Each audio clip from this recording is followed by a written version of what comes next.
Hey guys, thanks for joining us for another episode of Construction Over Coffee. Today I have Matt Cordova, Director of Construction Technology at Hermanson Company with us today. Matt, thanks for joining us. Thanks for the invite. I'm glad to be here.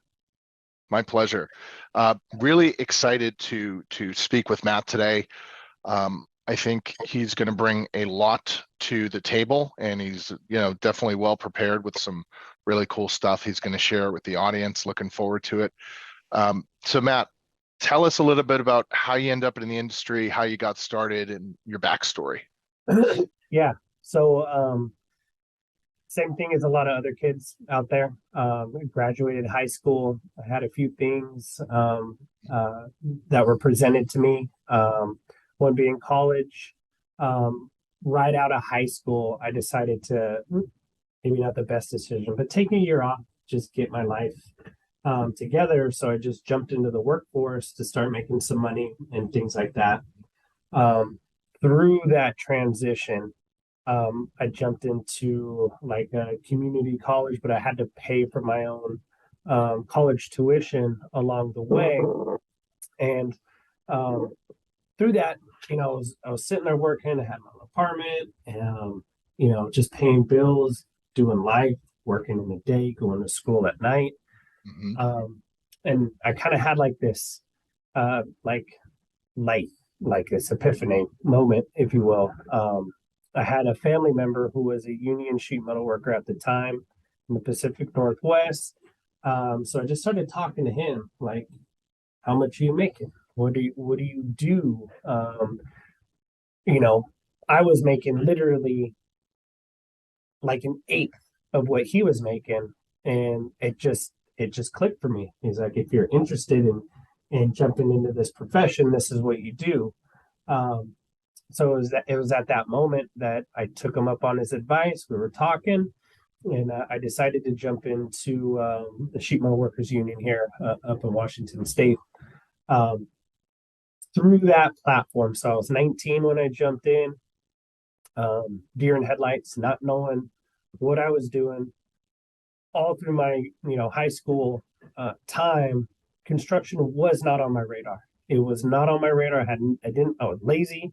I didn't want nothing to do with labor. I wanted a high paying job that I could dress up, and it was just a dream, right? Without any like life, you know, backing it up. So once I jumped into that, um, I started learning through the apprenticeship program, which is a 5-year program.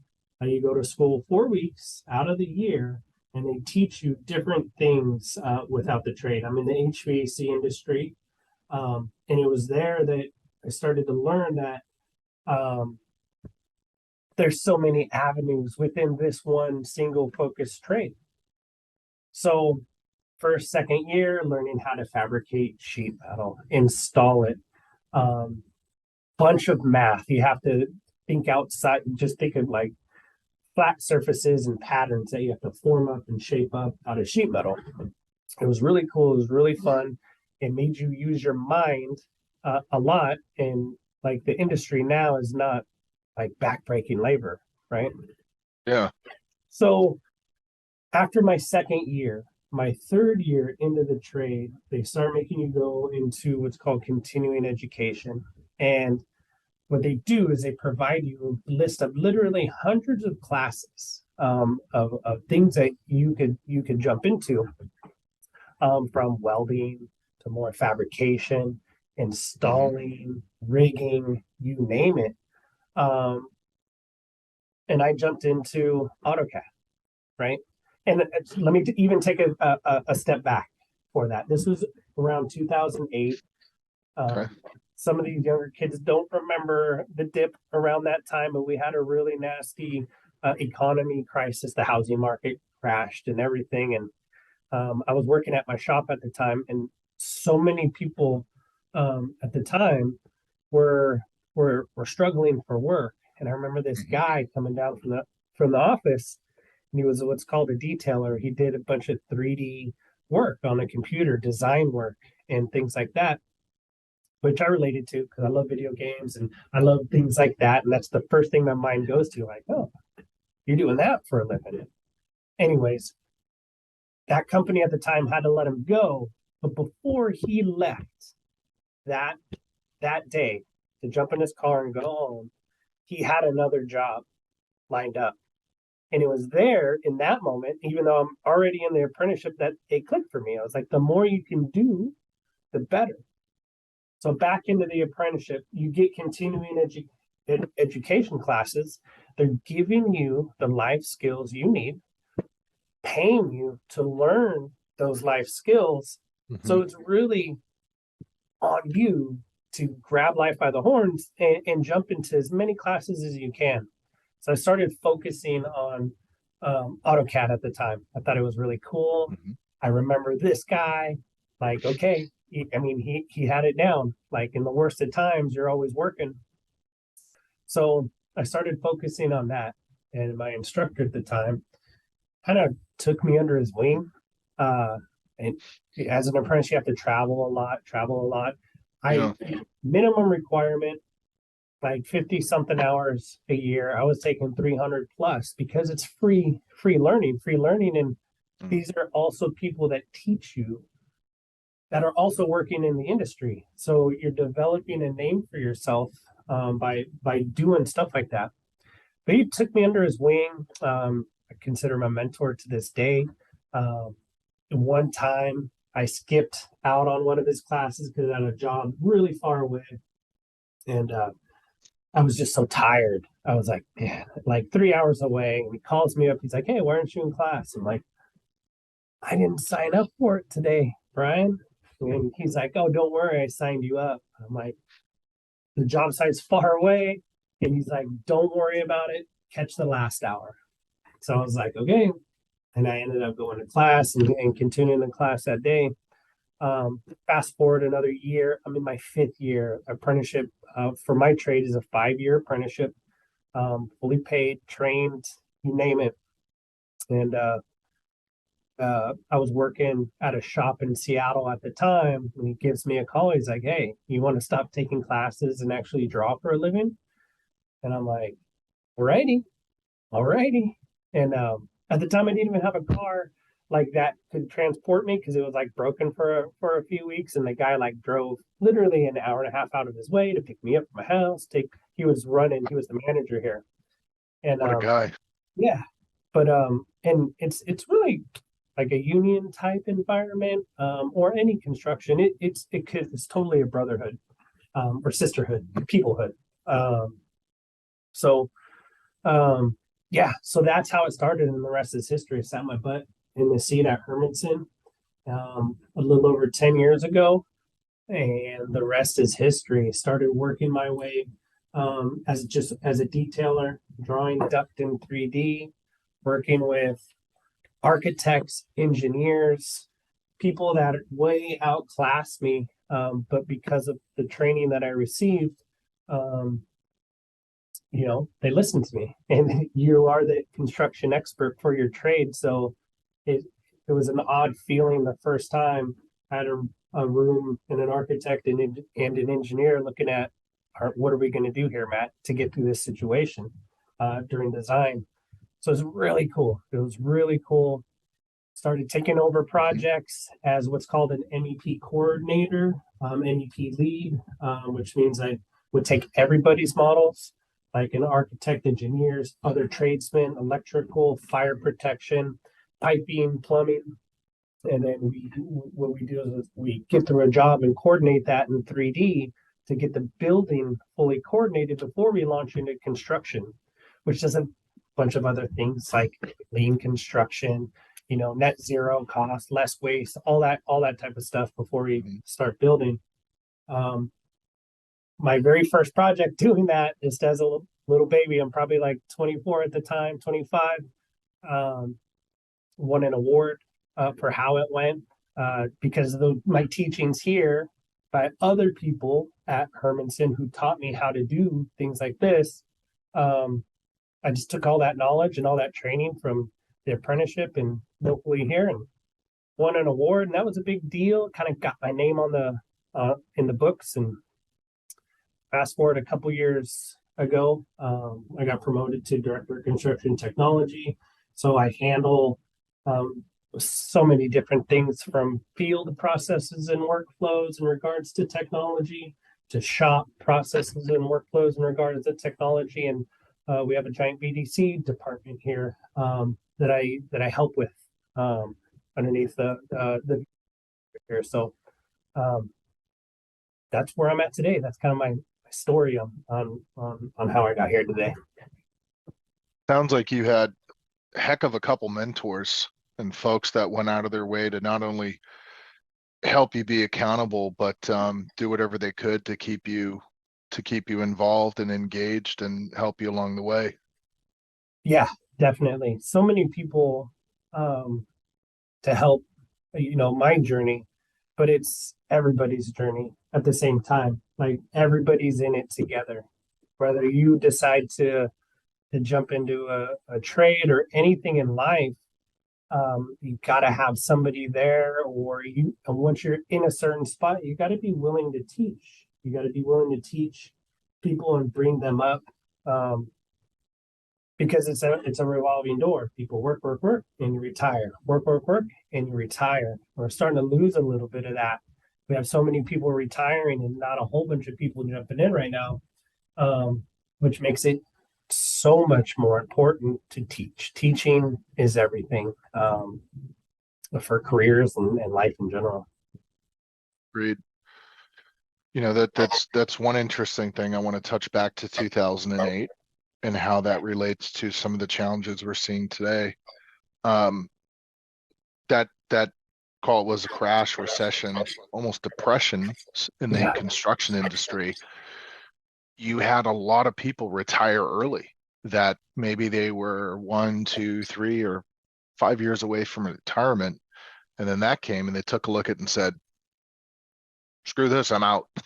yeah, They left and they took that entire they took their entire career with them, and some part of that next generation didn't get that. right. Consequently, if you were a new grad coming in at that time, depending on what your actual geography, discipline, background was like, it was a hard market to find a job in. Architecture, especially where a lot of new construction was halted, stuff that was already in the works was continuing, but the new construction side took a hit. So a lot of architects, they couldn't find a job for a couple of years. Yeah. And I'm curious, if you can think back, what did you remember in 2008 from an older generation perspective of your mentors? What stuck out to you? So it was a very like dramatic, like the best mechanics in the in the world. There was just no work. There was just no work to be had. So it didn't really matter. Architects, engineers, if people aren't investing into buildings like that, then the market's going to dry up. Whether you're up here or down here, and like I said, the common theme is we're all in it together. It starts up here, but people need to build it too.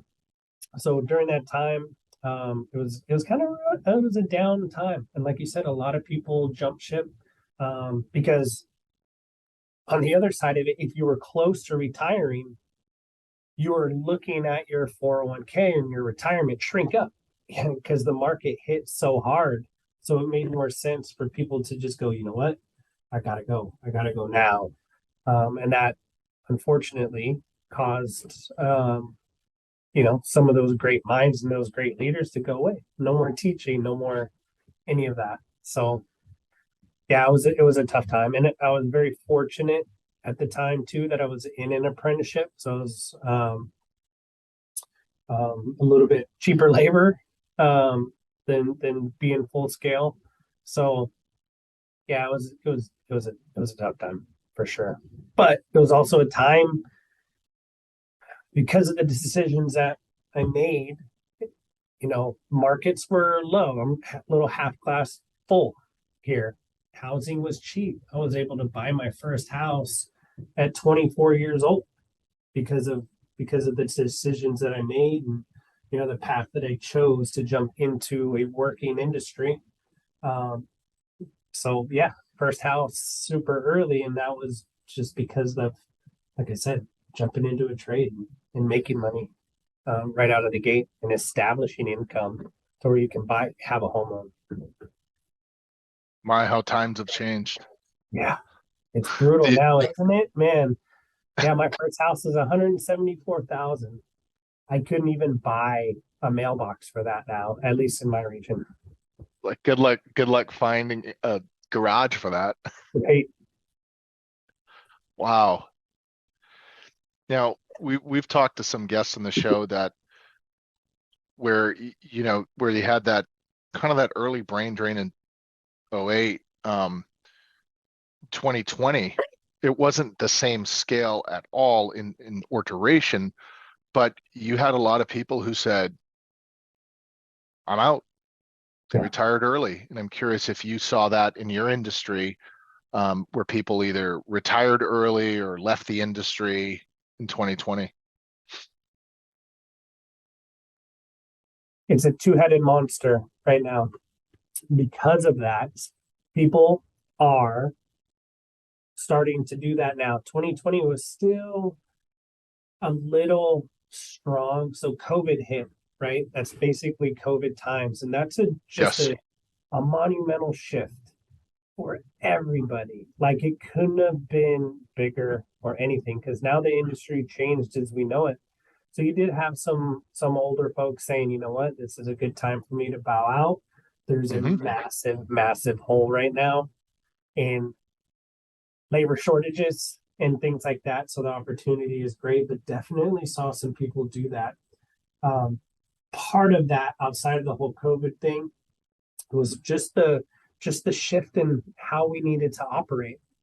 That new normal was truly the new normal, at least for 2 solid years. We're starting to get back to like normal now, but Hmm. just the dynamic of everything shifted and everything changed. Even in my current industry here, when we got the call, we were just told nobody's allowed back to the office. And we're like, okay. Luckily, our IT department started prepping cloud-based workflows and things like that for us. So, and then our department was also shifting to the cloud. So it was kind of like one of those transitions where, okay, Hmm. can we function? Can we collaborate in this environment? Teams, Zoom meetings, things like that. It was like, is this even possible? Because we were just going to stay home for a week or two. We didn't know if freaking zombie apocalypse was happening or but then everybody stayed home for 9, 10 months full time. And it was Yeah. just kind of um, thrown out there. But we did lose some of the older folks because it's just, if you're looking at it, it's time. It felt like it was time. Like, you know what? I only have 1 or 2 years left. So definitely a jump in people retiring in 2020. You know, there was some parts of the industry, although nowhere near the same in 2008, where depending where you lived, some parts of the country, construction was shut down. New construction was shut down for a while. And in some parts of the country, individuals just left the industry and said, I don't want to deal with this again. And they repurposed and they went into different things. And that seems to happen. I mean, I can't think of anything further back than 2008, but when you get an event like this financially, it seems that the construction industry, the AC world as a whole, we'll call it, seems to lose, people early retirement or sector specific doing something else. And I'm Yeah. curious, if, I'm curious, did you see folks leaving the industry, not retiring early, but maybe leaving the industry for other career changes? It wasn't, no, yes and no. People, so it depends on what you do and what you specialize in. But if there was no work and people are forced to make a tough decision and go, hey, I need to provide for my family in another industry or something else that, like you said, job sites are shut down. So absolutely, people were having to make tough decisions. And hey, if I can't physically work, then I need to find a job somewhere else doing something different. Um, so yeah, that was happening because people have families to support. Um, Locally for our guys, we lost some, but it wasn't like a huge wave of people jumping out of the industry because job sites also picked up. It's important to know that like it's not just the construction guy sitting there losing money. If that job site shut down, engineers and architects are also losing money because there's nothing to do. So like general contractors in our region were very quick to adopt um, workflows that kept job sites open, whether it was like getting a temperature test before entering the job site, requiring people to fill out a daily form to make sure you're not feverish or coughing or sneezing or wheezing or anything like that. So thankfully, the hit wasn't as bad there just because of the quick, adoption of new rules and regulations to keep things like job sites open. Got it. The one thing I enjoy that came out of there was seems like everybody stopped pressing people to work when they were sick. That Oh was a yeah, big thing I never understood. Oh, you have a fever? Come on in. And now it's like, no, no, no. no, Stay out of here. Stay home. yep, Please don't come in, actually. yep. We'll pay you Everybody's not the to. same. Yeah, right. No, that's Yeah. that's definitely a good one. If you're even feeling Yeah. sick, it doesn't matter. Yeah. And If you're because thinking of feeling sick. right, right, and now we're practiced up too, right? So we worked remote for so long for people that could work remote. Um, that yeah, it doesn't make sense to even like you're not showing anybody anything by coming in sick. Just stay home. And even before Yeah. COVID, I was like, you know what? I don't want to get your cold. You know, come ahead and stay home. So now I get that. I love the construction world, right? The one of the challenges it has is process and things seem to be fairly antiquated, and I think that was one of them. Where some industries tend to be a little bit more progressive with processes, ways of thinking, things like that. Certain industries lag, but I think it was a good catch up for a lot of industries. And, could you imagine 5 years ago saying, hey, if you do XYZ in the construction industry, you can work remote or have a hybrid schedule? And for a lot of people, the answer was, I would have never imagined it. Never, never, even to this day. I've been able to do it, fortunately, for a little bit. But even when I was going through my apprenticeship, it was literally like, what do you mean work from home? I could never even It imagine does not. working from home. But yeah, you're right. It's one of those avenues or very broad brushes where you can pick a specific thing to do in the construction industry that allows you to do things like that. Absolutely. And it's a great perk because I remember the very first time I ever got to do it, I was like, I'm posting this on Facebook. I'm gonna show all my friends. I guarantee you, none of them get to work from home. It was a cool moment for me. The first time I got to do it. It is cool, isn't it? Yeah. Now, I'm curious, what's policy right now with where you're at? Is it fully in office, flexible, discretion? So we're making a big push to bring people back into the office. Hmm. Um, as a construction worker, I'm an advocate for that because people going into work, uh, we need to build buildings for, do TIs for, and things like that. But Hmm. also at the same time, being able to work remote and work from home in more of a hybrid situation. Like maybe you get to work from home once or twice a week, and come into the office 3 times a week. Hmm. I do strongly feel like the collaborativeness of being face to face with somebody um, really helps. It also helps mentally too, right?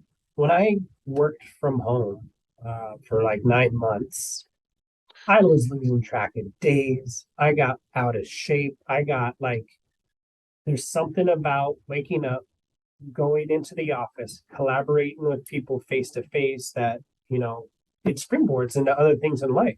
like, okay, I need to get into the gym. I need to start taking care of myself. I need to present myself in a correct manner to speak to somebody, to collaborate with somebody. And I think it also helps mentally. At least for me, it does. Totally helps Totally agree. mentally for me to be out there because it affects my mind to, like I said, it springboards into everything else to help balance being able to talk to somebody face to face. So for us in our world, we're making a big push for bringing people back in the office, but it's totally a hybrid, fully hybrid situation right now, where we have a lot of people that do come into work. Even the people that do come into work all the time, they still work remote once or twice a week, which I think is a perfect balance, if you ask me. Agreed. I think hybrid is the way of the future. Yeah. The whole remote thing is interesting. I guess a case could be made either way, but I know for me and for a lot of the people that work here, the idea of being at home between work and being at home anyways, 20 hours a day doesn't seem fun, doesn't seem exciting. And, you know, our, most of the collaboration that happens in the office, here in our North America offices, you can't beat the in-person collaboration. You just can't. Yep. Can't. Totally agree. Totally It, agree. it does create some sense of routine too, and I know for me too, I want a separation of work and home. I don't want to mix the two. I don't want Yeah, to muddy that. absolutely. I want to go home and be like, it's nice to be home. I don't want to, Exactly. Not, oh, I'm in front of a laptop again. Lucky right, me. right. Yeah. Because you also So catch yourself too sometimes, like checking emails and doing stuff at 8 o'clock just because it's your work environment. Like, no, I yeah, want to off and disconnect at some point. And working from home full time, I can't really disconnect that well. I couldn't. no. A lot of people said they kind of felt guilty if they weren't at working extra hours from home too. Yeah. Yeah. So curious too, we've seen a lot of the work pick up over the last couple of years.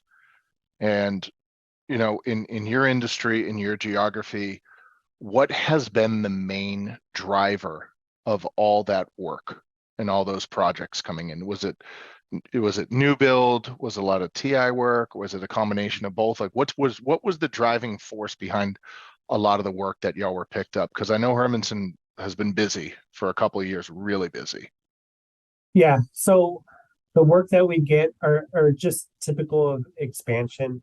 Um, we're seeing a lot more infrastructure works, public works, things like that, because those are areas that are good to focus in, because they'll never go away. Those are recession-proof type projects, government-related projects. But hospitals, life science buildings, things for research, those have been coming up a lot in our region, and then offices too, right? So in our region, we're very tech heavy. West Coast is always like that with some of the bigger names and players in the industry. It's just office space, right? We have a bunch of huge headquarters and a bunch of people that are also trying to make their footprint in the area.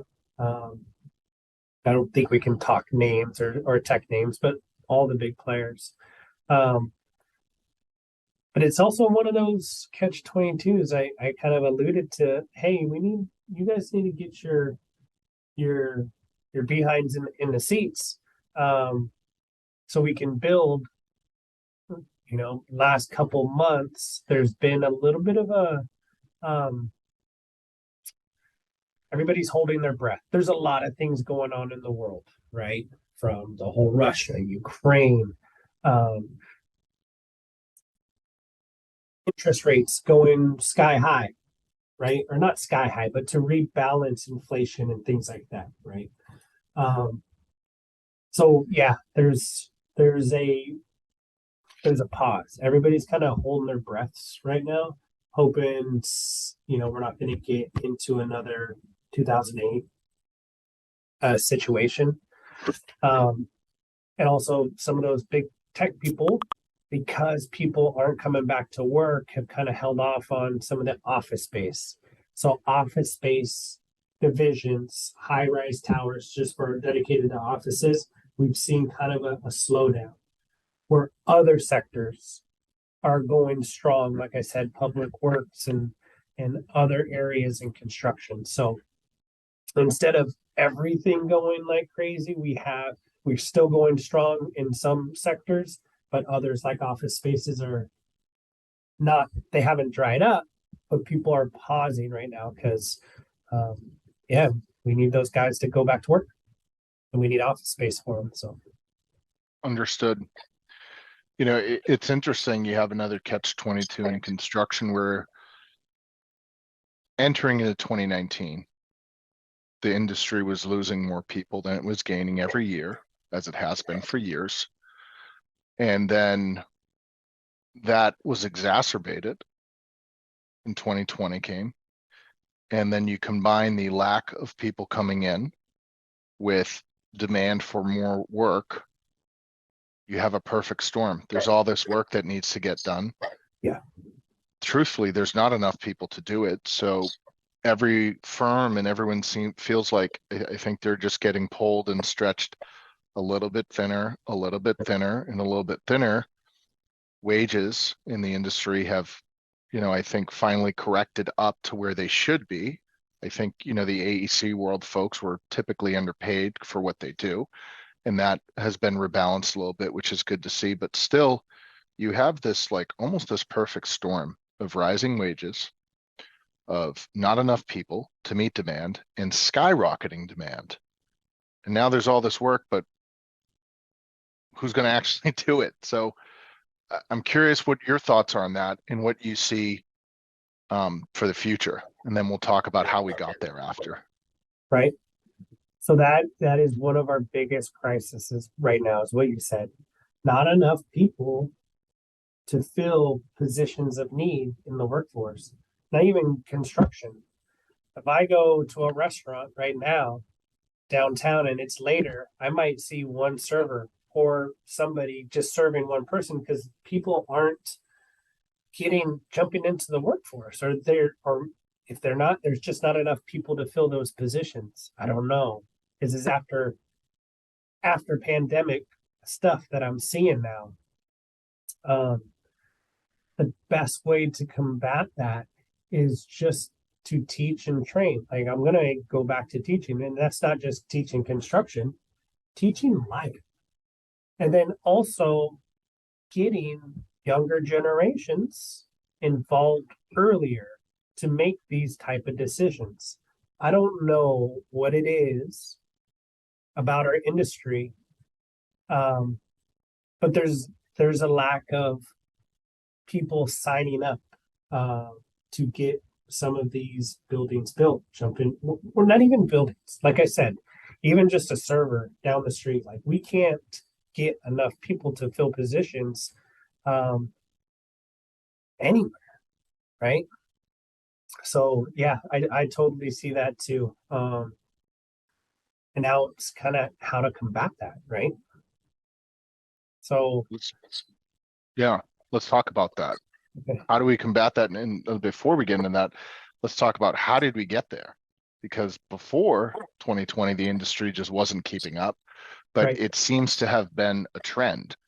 And I Yes. think a lot of it, you'll hear us talk about this on the show, but go into a room, get 100 middle school or high school age individuals and run the career carousel. Raise your hand if you want to become a doctor, and a good amount of hands will go up. What about a lawyer? Great.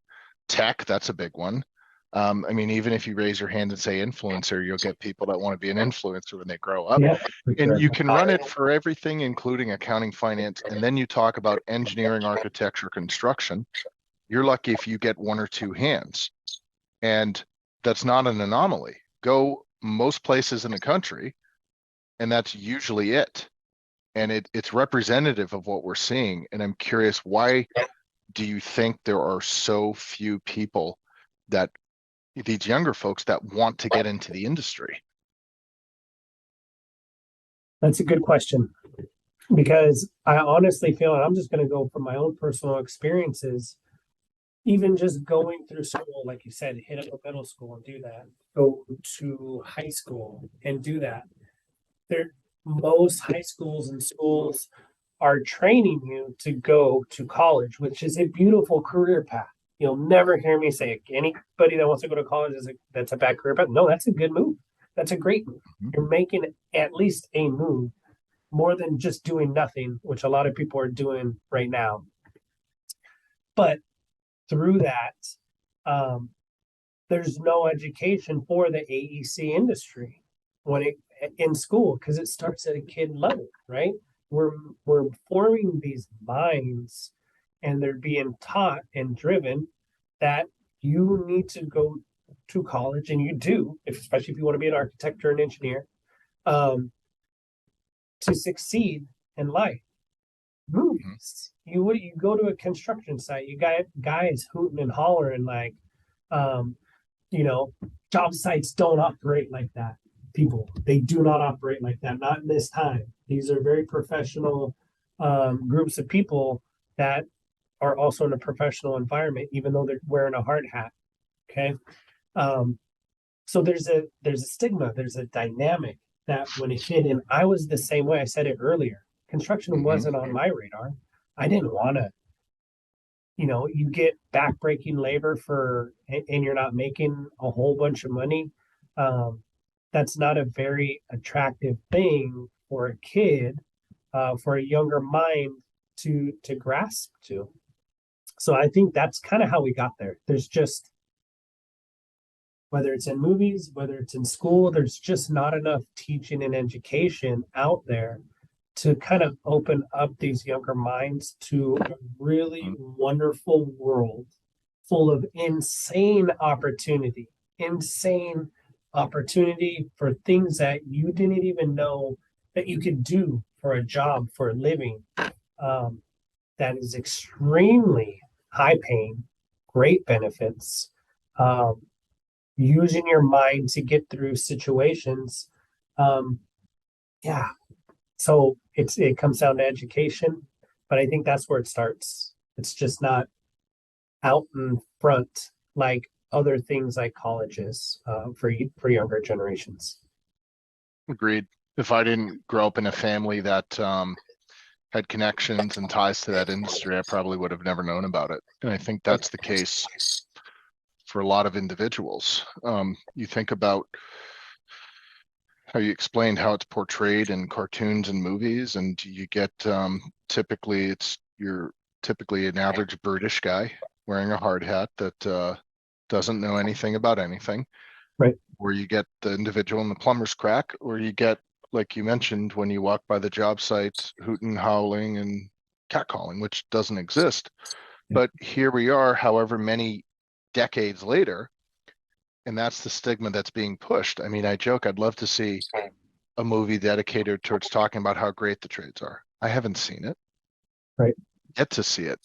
But those stigmas, those archetypes, and those associations, especially for younger people, that runs deep and that sticks with them. Right. And you're right, they're not, a lot of schools are not giving them as options. I don't know if this was the case in your neck of the woods growing up, but in Absolutely. my neck of the woods, if you went to the trade school at Voc or the tech, it's because you were the stigma was that you were not smart. Now, Right. that was not People the look case. I down knew on. that wasn't the case, but Right. that's how it was portrayed. Absolutely. Yeah, totally And looked down upon for folk schools, trade schools, things like that, because that's where like troubled kids go and things like that, right? It's a exactly. stigma. Yeah. It's like that makes it less attractive, less sexy for an industry to jump into, and people shy away from it. They do, and it's it's sad, but also at the same time, for guys like you and me, there's a lot of great opportunity to like, hey, kiddos, look, this is great. We get to teach. We get to teach and help change that dynamic, have a shift, if You you know, will. I know you have some really cool facts, figures, slides that you want to share with us. And I definitely want to see them if you think now's an appropriate time to do it, Yeah, to expand on what we've been talking about. yeah, definitely. Yeah. So I'm gonna start. I'm gonna share my screen. Hmm. I kind of um, shared my story of what I do, director of construction technology, but I started in the trades, right? And through the Cool. trade apprenticeship and things like that. Um, Great. You and want it, you're intending to share the Autodesk app, correct? yeah, That's the screen. All right, we're good. yep. So, like for anybody watching, like I said, there's so many different worlds in the construction industry. One of them is the VDC world, which is Mhm. virtual design and construction. So when I say that we're drawing and we're doing stuff in 3D to get through a building, I truly mean that. Each one of the different colors on the screen here that you guys see are Mhm. a different tradesperson. Blue in sheet metal, green is an electrician. These are tradespeople, people that jumped into a trade and learned this skill to get through this. Okay. So we have red here for a fire protection guy, this orange structural guy. Each one of these people, we get through a building of design, and we draw it in 3D and we coordinate with each other, right? So I wanted to just show this because there's a cool factor here. You know, you see how none of these trades are touching each other. This is a very thorough, thought out situation. So when we create a print, right? Let's jump over here. All of this started in a 2D print. This is an architect and an engineer getting through design. Once you jump into a trade, we have to draw this out and catch any problems in a building design before it hits construction. I think this is cool as heck. Now I'm sitting in one of these rooms behind a computer, drawing, coordinating, getting through a design with all these great minds, and then getting to do things like this. So before we hit construction, we're ready to go. We launch into fabrication now, right? Everything that I drew here in this situation goes directly to the shop through automated tools. Okay. So this is cool. I just wanted to kind of highlight some of the virtual design and construction. Again, you need to be a tradesman to do this right. Go through school training. Mhm. Apprenticeship training is a really good one. They're going to pay you, and we're going to touch on that after I get done here, to learn this skill and this craft. Okay. But yes, what you guys are looking at here, this is a construction job, right? So once we go from 2D straight into 3D, now we got to go into fabrication. Okay. Um, we send our models to uh, um, another piece of software, and then we get it in here. These are two different models, but this is the same thing. Where guys on our shop floor are doing their construction and their assembly work off of these models here. They're able to pull dimensions. They're able to pull, you name it. It all is automated. It goes through um, straight directly to our tools. They have literally workstations in front of them doing the labor of fabricating and assembling all these different things um, inside here. So when I change the color here, you see like this blue here, that means down in the Mhm. shop, they built these three pieces of sheet metal right here. And those three need to be put together. Instead of looking at a piece of paper, they are now, the workers down on the floor are leveraging this technology and learning how to do it so we can increase other things like our net zero, lower carbon footprint, lean construction, things like that. But even their world now is in a 3D design. So they know what piece number that one, and then they put it together. That one, and then they put it together. The field guy, when we package that up and ship it out to the job site, they also come to this software. and look at the same thing. So they know what the heck, they still have a 2D print on their iPad through some other software that we use. But if you're looking at it in 2D, they can quickly pop over here, take a snapshot, and they all reference these 3D models. Technology isn't just for me or our guys in the VDC department, which is a great trade. This is what you get to do for a living. Now, out even on the shop floor, you're leveraging really, really cool things like this. This is modern day construction for trades, regardless of what you do. So electrical, fire protection, HVAC, sheet metal, plumbing, piping. We're leveraging technology like this. So you have to learn it. And there's so much opportunity there, but it's also really fun. It is a great, great opportunity for anybody to jump into. Once you get through that, let me ask you a question. yeah, What would a typical career path be like for somebody who gets to the point where they're actually drawing this 3D image? Tell our listeners about that and what that is like. Yeah. So the career path for that is you have to focus, okay, and you have to be willing to put the work in and take things serious. And I'm saying this for the younger generation. No matter what you do in life, you have to work for it and you have to give it your all. I told my story about taking extra classes and things like this. Take it serious. Jump into a trade like this. And I'm going to speak from me. I'm a union guy. So I understand apprenticeships well. They are going to give you, whether what apprenticeship you jump into, you can pick your career path. They're going to give you so many different opportunities. Like I said, whether you want to be a welder, an installer, or this, take the classes and learn. Your career path is getting through your apprenticeship, making money while learning and paying or and getting paid, and then taking these classes. The best thing you can do in that situation is say, hey, contractor A, B, and C, I'm very interested in learning how to jump into the VDC world. And most of us, because there's so lack of talent out there, will bring you on, take you on, right? But you have to show an interest and start knocking on doors, whether it's VDC or anything you want to do. You have to be knocking on doors to get through it. But a very straightforward answer to your question: trade, start taking classes, and these classes are there for you. Once you start taking those classes and start making a name for yourself, start building up a resume. Everybody needs to start somewhere. And we are going to pick up somebody to start that somewhere who shows a resolve and an interest and has taken these classes. They get bumped directly to the top of the list versus somebody who just looks at it and goes, oh, hey, that's cool. So I don't know if that answers your question.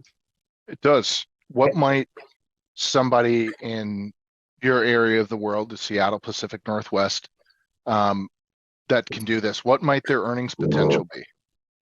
So that's a great question. So right here, right out of the gate, right?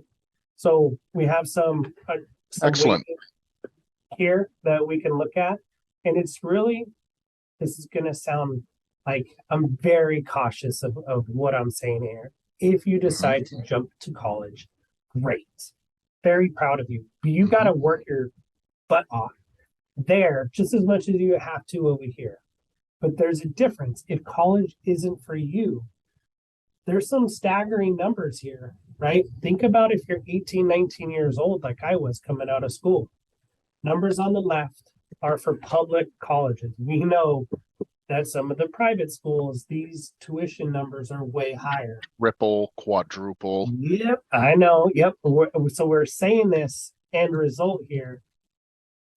You're $200,000, $250,000 in debt when you graduate. So freshman, sophomore, junior, senior, even though it is a great path to learn, you're doing something. You're paying that school to do it.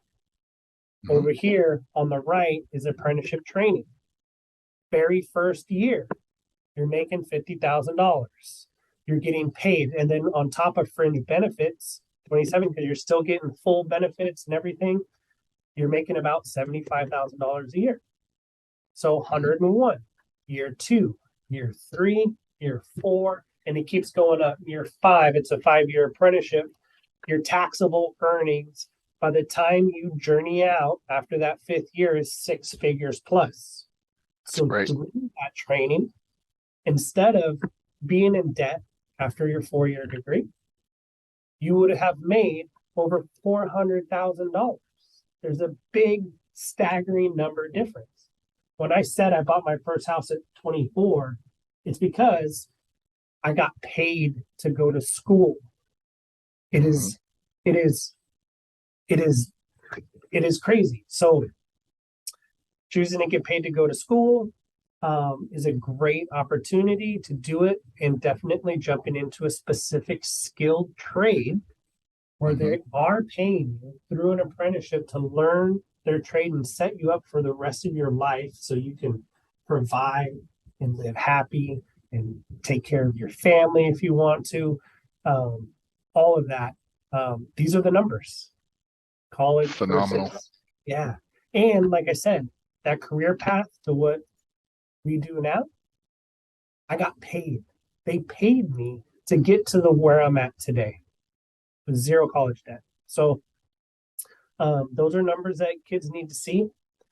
This is a world, one of the very small focused paths that we need to teach and show people, like, you're looking on this screen, this is construction. People out on the floor, they're looking at this too. This is construction. Everything is hand built. Everybody's using this new type of technology, and we're just dying for people to come in, get paid, and then learn how to do things like this.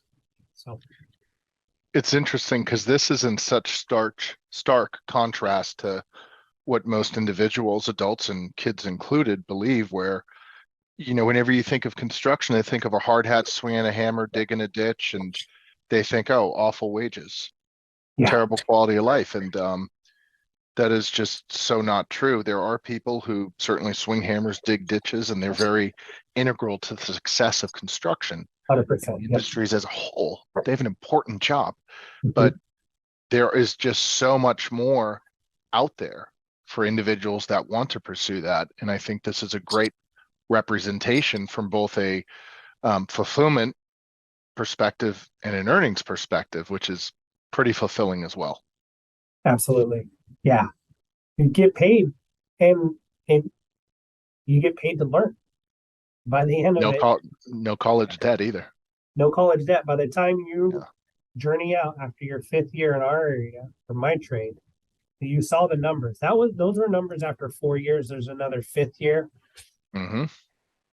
Yeah, you're in 500,000+ in your pocket, and that's to set you up for the rest of your career. That's what they did for me and any other apprentice in the same trade, to set us up. And now, as a journeyman, your work ethic is your resume. That's why I'm always like, you have to be willing to put into work. Working hard isn't swinging a hammer, like you said. It is. If you have to swing a hammer, better work hard. If you sweep a floor, you better have to work hard. This is what I actually wanted to say. Kids, a lot of younger generations feel absolutely entitled to receive and have things handed to them. You aren't entitled to anything in life. You are entitled to everything you work for. So whether it's BDC, I'm behind a computer, I'm clicking away, but I'm focused. I am taking my job serious, catching problems, doing things ahead of time. It is hard work as well. You have to be willing to put in the effort to succeed in life, no matter what it is you do. If you want to pick the college path, you better be working hard too. So I wanted to get that one off my chest. Like, agreed. You aren't entitled to nothing. You have to work for it no matter what. Agreed. No matter what path it is that you do. Touching on the wages perspective too, I certainly know what apprentices, journeymen, journeywomen make. we're not even folks, we're not even getting into the master level, master plumber, master welders, all. I mean, that's the kind of money in those is staggering and surprising for a lot of folks. Absolutely. Look at a fourth year after fringe benefits, you're 123,000. I Yeah. grew up, I grew up, it's me and my dad. He was a truck driver. I never even remotely imagined making what I do today. And it's all thanks to apprenticeships and trades. Truck drivers is another one. I know what most of those truck drivers make, and that's staggering too. And that's another perfect industry where so much demand, not enough people. And sometimes I wonder, how does it even function? There's just not enough people doing it. And not enough people would even understand like truck drivers, they literally provide everything you get, everything that gets shipped to a store, Yes. everything. They literally run our country, or keep our country operational. So if you buy a sweater or a freaking lollipop at Target, a truck driver brought it there. Yeah, no, it's a great trade. And it's not an easy one. We have family members that are truck drivers, and it's not as simple as you just, wake up one day and decide I'm going to drive a big rig. I'm going to drive an 18 wheeler. There's education, there's training. And again, much like the trades, it tends to be, I think, a thankless profession with a lack of understanding as to what's actually required to do it well. 100%. And And dangerous. You're on the that was roads. another thing. Same Drive. same thing with these. I mean, Yeah, if you're drawing these and there's a mistake, it could be catastrophic. If you're absolutely. the one Costing. building these things, it can be simply catastrophic. And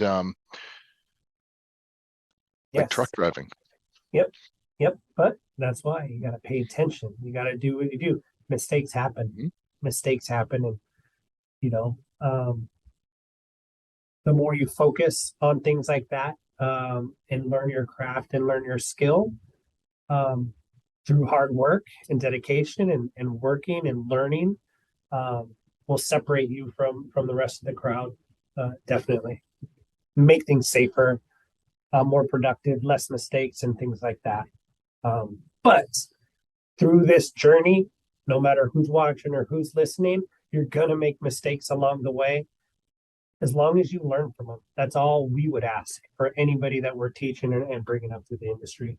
Learn from them. Don't do it again, and you're going to be better for it. Ask for help along the way too. One thing I've learned that you've touched on is these industries that AEC world has.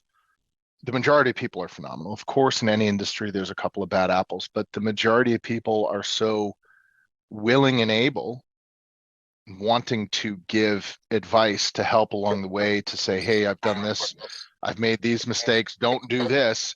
And for those that are open-minded and open to feedback and self-reflection, you can learn a lot from people who have already been there and already done it. I think more so than most industries. These folks are so willing and wanting and able to share their knowledge with you. Yes, definitely, definitely. I think I even started my story with those people You did. that took me under their wing, taught me this and taught me that. Yeah, and even if Drove you 90 know minutes something, each way out of their way to yes, pick you up. yes, that was Wow. forever grateful for that. And even when you're an expert to this day, like I'm 37 right now, so I'm still a puppy in the industry. I look up to a lot of people.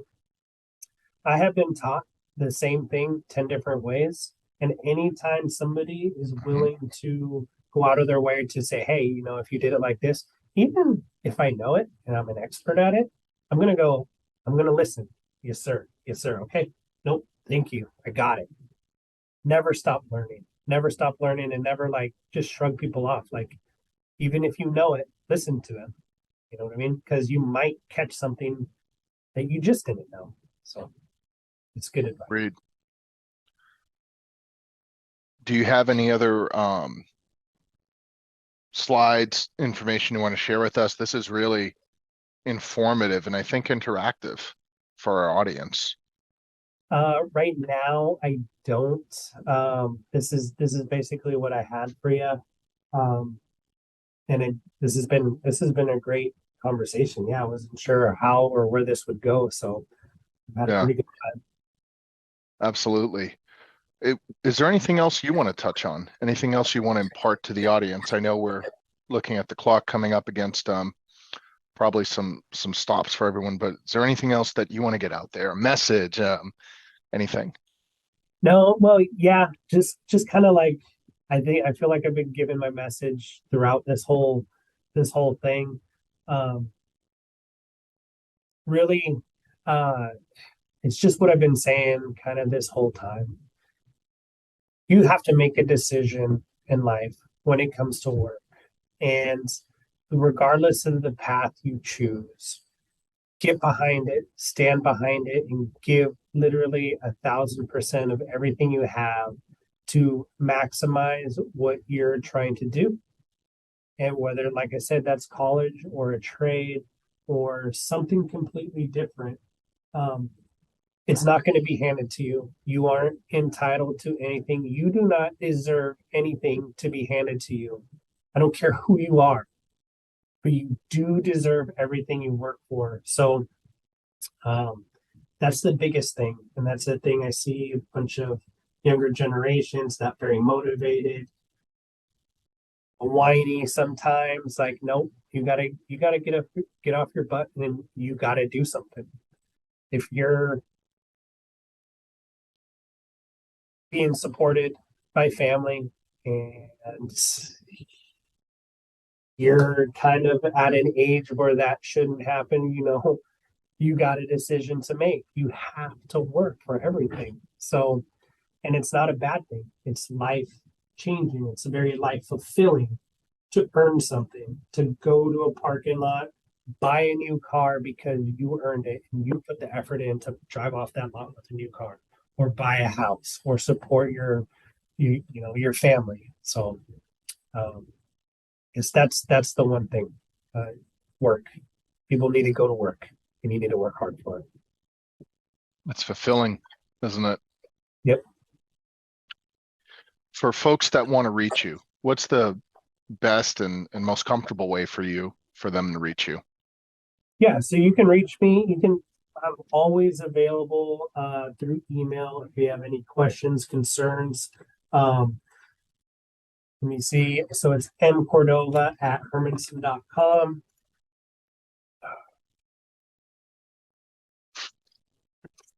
It wasn't, but yeah, mcordova@hermanson.com. I'm trying to get something on the screen here. So there you go. Sure. You can zoom in on that. I got my contact information right there. That too. So yeah, that's going to be the easiest way. I'm also on LinkedIn. If you look up Matt Cordova, you'll see my face. You can reach out to me on LinkedIn as well. Any questions, concerns about this industry, or you're interested. Like I said, I'm in the Pacific Northwest, Washington area, but I have a lot of friends outside of the state as well. Or you're just a kid or a fully grown adult that has any questions on jumping into the trade, by all means, reach out. Matt, thanks so much for coming on. I know I can say this for everyone that's going to watch this. Truly an honor. Great having you, and one of the most informative interviews I've ever been a part of. Thank you. Yeah, very cool. I appreciate the opportunity. It's been a pleasure for sure.